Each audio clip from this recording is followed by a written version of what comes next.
আমরা ভারতকে যে দিয়েছি সেটা ভারত সারা জীবন মনে রাখবে।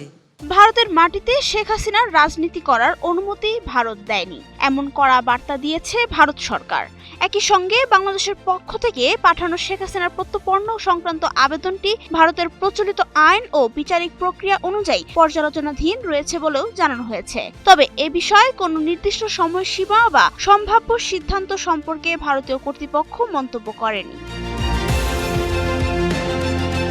৩০ জুলাই ভারতের পররাষ্ট্র বিষয়ক সংসদীয় কমিটির ভারত বাংলাদেশ সম্পর্কের ভবিষ্যৎ শীর্ষক প্রতিবেদনে এসব তথ্য উঠে এসেছে। প্রতিবেদনে বলা হয়, শেখ হাসিনার ভারতে অবস্থান ভারতের দীর্ঘদিনের মানবিক আশ্রয়দান নীতির সঙ্গে সামঞ্জস্যপূর্ণ। তবে ভারত তার ভূখণ্ড ব্যবহার করে অন্য কোনো দেশের বিরুদ্ধে রাজনৈতিক কার্যক্রম পরিচালনার অনুমতি দেয় না এবং এ নীতি কঠোরভাবে অনুসরণ করছে তারা। শেখ হাসিনাকে বাংলাদেশে ফেরত পাঠানোর বিষয়ে দেশটির পররাষ্ট্র মন্ত্রণালয়ের মুখপাত্র রণধীর জয়সওয়াল বলেন, প্রত্যর্পণের বিষয়টি সম্পূর্ণ আইনি ও বিচারিক কাঠামোর আলোকে বিবেচনা করা হচ্ছে।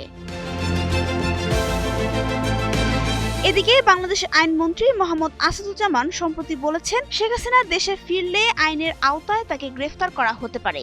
প্রতিবেদনে আরো বলা হয়েছে, গত ফেব্রুয়ারির নির্বাচনে বিএনপির বিজয় এবং তারেক রহমানের প্রধানমন্ত্রী হিসেবে দায়িত্ব গ্রহণকে ইতিবাচকভাবে দেখছে ভারত।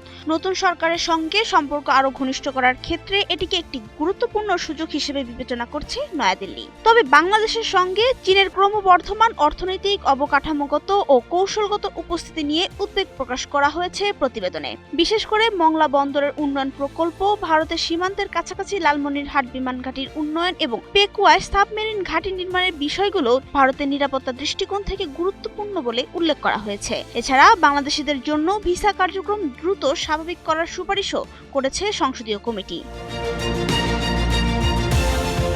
নাবিলা রহিম, সময়ের আলো।